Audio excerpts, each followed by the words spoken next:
You really have to give it to the Super Nintendo. Their controller design really influenced the controls of most fighting games to come out after it. While not a genre that gained a lot of popularity during the 8-bit days, once the Super Nintendo and Street Fighter II was released, a flood of competitors and imitators came out of the woodwork to get some of that sweet, sweet fighting game dollar. In that rush of new games, we got tons of ports of popular arcade titles, brand new arcade originals, and flat-out plagiarism. Mizoguchi wins! But today, we're counting down 10 of our favorite on the console. I'm Tim from Haruokay, and these are our top 10 Super Nintendo fighting games. Number 10. Power Instinct. At first glance, Power Instinct looks pretty damn generic as far as fighting games go, but there were a few features that helped elevate this title high enough to at least make it into the bottom of the top 10. This game was published by Atlus, who have made some great fighting games despite being best known for their RPG titles. Also, characters got a double jump by pressing up a second time, which was not something you normally saw in most fighting games back in the day. The story of Power Instinct is that the head of a secret clan of ninjas is about to step down, and a tournament gets held between the other members of the clan to decide a new leader. You get fighters such as generic Ryu clone, old lady who can change her age mid-fight, a white Native American, and Keith. The game had several modes, including your standard versus mode, a life attack mode, survival mode basically, and a couple of practice modes. Some of the levels even opened up by way of smashing your opponents through barriers on either end of the stage. This game may not have the depth of some of the other fighting game titles on the list, but there's definitely enough there that justify giving it a look.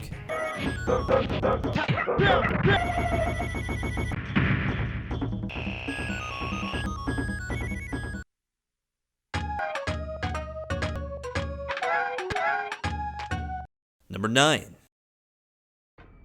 Weapon Lord. Published by Namco, you might say the Weapon Lord was sort of a precursor to the Soul Edge and Soul Calibur games. The story of Weapon Lord takes place in a medieval fantasy setting where a demon takes over the body of a slain soldier and goes on to, well, basically conquer the world. A shaman foretells the new demon lord's death by the hands of a child that's born that very night of the prophecy.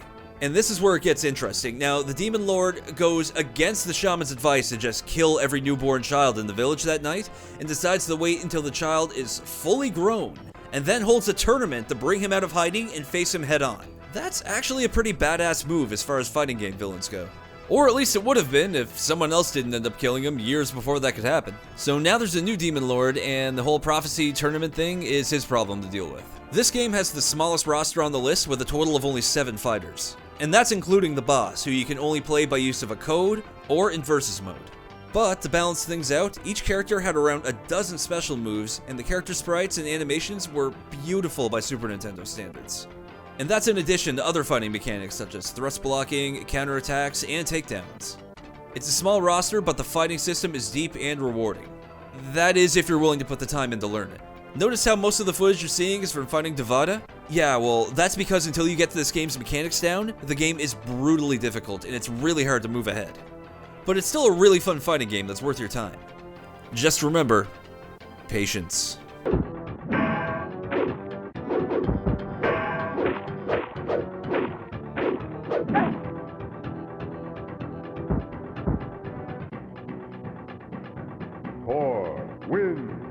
Number 8.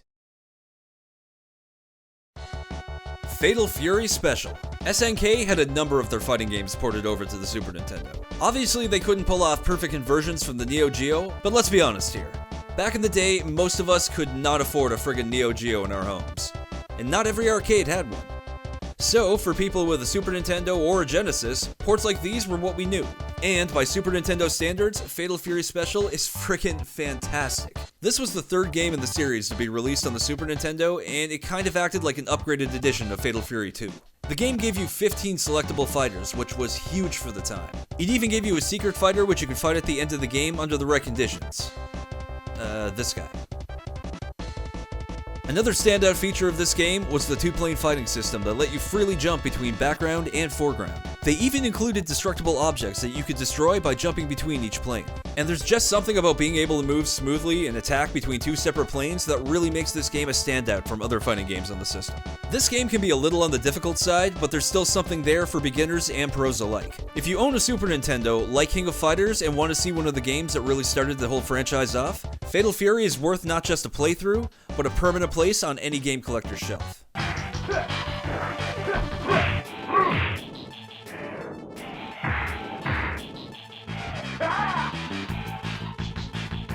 Number 7. Teenage Mutant Ninja Turtles Tournament Fighters. TMNT Tournament Fighters represented a departure from the side-scrolling games that the franchise was best known for at this point. Seeing release on the Genesis, Super Nintendo, and even the NES, the best version of the game was arguably the Super Nintendo version. Thing is, this was another one of those titles that was developed from the ground up by different teams for each console. Hosting its own unique set of features, TMNT Tournament Fighters gave us a tournament mode, a story mode, a versus mode, and even a watch mode. This version also had the greatest number of fighters, with a total of 10, as well as 2 boss characters. So, at first glance, these characters might look like some more made-up mutant bullshit, like, say, Monty Moose. Oh, that is some bullshit. They were actually characters from the Archie comic series that was running at the same time, Teenage Mutant Ninja Turtles Adventures. It also featured the first video game appearance of Karai. The idea of the entire TMNT roster duking it out for cash prizes is fucking hilarious in how absurd it is, but it turned out to be a lot of fun.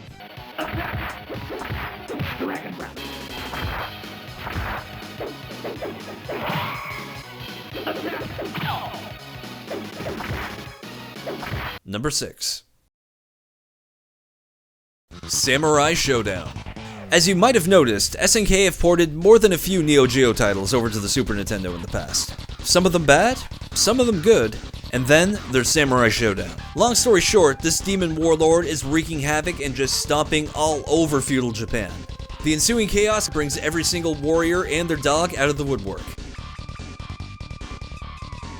And they fight. Also known as Samurai Spirits, Samurai Shodown on the Super Nintendo had all of the weapons-based combat that the game and the series was known for. They had to remove the kill moves and even change the blood from red to orange, because close enough. But regardless, it kept all of the characters and stages intact, which is something other 16-bit ports of the game can't claim. The camera stays at a much further distance back than your average fighting game. The zoomed-out view does take some getting used to, but it makes perfect sense given the distance and air some of these fighters can get in this game. But if you're looking for a great fighting game on the Super Nintendo and you don't have a Neo Geo copy, this one's definitely worth picking up.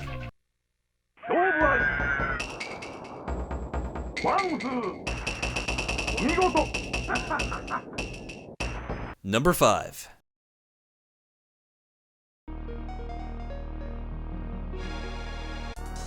Gundam Wing Endless Duel was a fantastic 16-bit fighting game. It looked great, it played great, and it made excellent use of the Gundam Wing license. But it was never officially released in North America. And since this is a Super Nintendo list and not a Super Famicom one, it couldn't make this top 10. Wait, hear me out.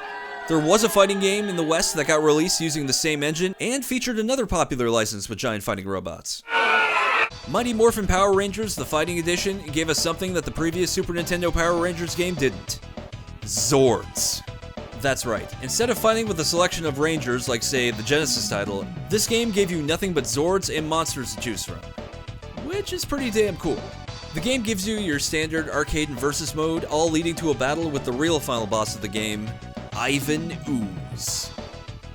Well, the game was still pretty cool. And after the movie license game that was released with absolutely zero Zords to its name, creating a fighting game with the same engine as Endless Duel was a pretty great way to go. The game is a little on the easy side, but it would still be a fun game to play with friends. And any game that lets you play as Lord freaking Zed is a game that I would happily welcome into my Super Nintendo library.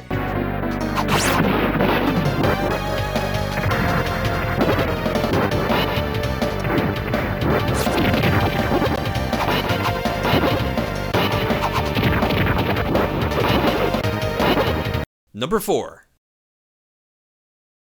Street Fighter Alpha 2. So here's the thing. Street Fighter Alpha 2 should not work on the Super Nintendo.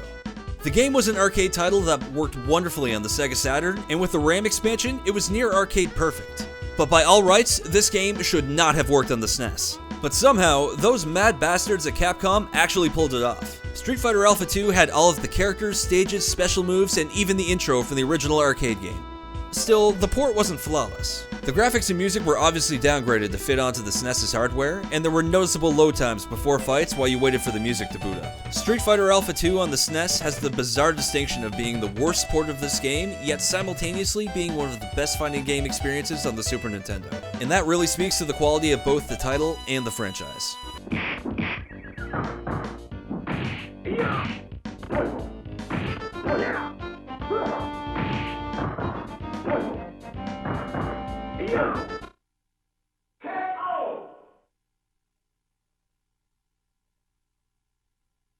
Number 3. Killer Instinct. As far as console exclusives went, few games were larger than Killer Instinct back in the day. At least as far as fighting games were concerned. While not as powerful as it would have been on the mighty Ultra 64, Killer Instinct still looked pretty damn great on the Super Nintendo. The game gave you all 10 fighters, stages, special moves, and from the arcade original. Now, of course, the graphics did have to be scaled down for the home port, but given that this was made by Rare, the same guys who made Donkey Kong Freakin' Country, the game still turned out looking great on the Super Nintendo. The game centers on a company called Ultratech, get it? And their annual martial arts version of the Running Man, Killer Instinct. A mix of Ultratech's created monsters square off against human and alien competitors, all eager to stop the mega corporation, get off this stinking rock, or get paid. The game even came with a CD containing the game's soundtrack called Killer Cuts. You could tell that this was something that Nintendo and Rare really went the extra mile in creating, and the series still lives on to this day on the Xbox One. It's a great update to the franchise, but if you ever find yourself in that game store and spot that jet black Super Nintendo card on the shelf, grab it. Grab it and run. Run! To the cashier of your local game store. To pay for it legally. Of course. Wink. Number 2. Mortal Kombat 3. It's about time we got to some MK on this list. Mortal Kombat used to, and continues to be, one of the most dominant and loved of all fighting game franchises. And that's for good goddamn reason. An ultra-violent horror fantasy story that let you murder your opponents, turn them into small children, or make hilariously misguided gestures of Friendship.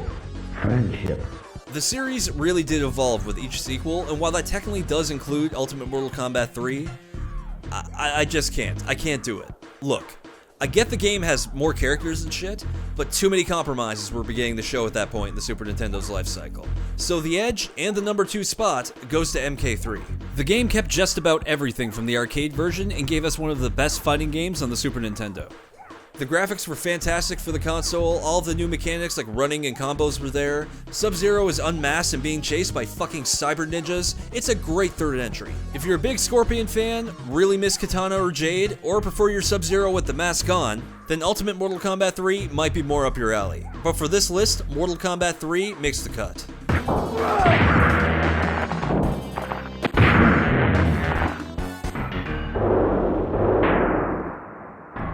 Nightwolf wins fatality. Number 1. Super Street Fighter 2. Street Fighter being our number 1 pick kinda feels like a given, doesn't it? Well, that's certainly the feeling over here, but the question of which one wasn't so easy. Street Fighter 2 was a classic that set the genre for almost all to follow, but Street Fighter 2 Turbo improved upon it in just every single way. But end of the day, it's gotta be Super Street Fighter 2. Say what you will about the new announcer, Guile's new and improved, or T-Hawk, but the game gave us everything from the arcade version and more. You had your standard arcade and versus mode, it even had its own tournament mode. For us, Street Fighter represents the best fighting game experiences that generation had to offer. But the game added a new balance, it gave us new normal and special moves for some of the characters, and 4 new fighters, one of which ended up being a fan favorite that would make it to multiple crossover and main entry games. No, not DJ. It's got all of the characters and modes from Turbo and more. If you want some of the best one-on-one fighting game action on the Super Nintendo, then you really need to look no further than Super Street Fighter 2. Wahoo indeed, Fei Long. Wahoo indeed. Hey everybody, this is Tim from Haruokay. Thanks for watching our video. Sorry this one took a little bit longer to come out, but we really hope you enjoyed it. If you'd like to see more content from the channel, you can check us out over at cartridgeclub.org. And stick around and sign up for the new and improved forums for some really great community chat. You can talk about retro games, new media. It's got everything. You should really go out and check it out. And of course, you can check out some other annotations below for some of our other channel content. Thanks again for watching. I'm Tim from Haruokay. Until next time, stay tuned.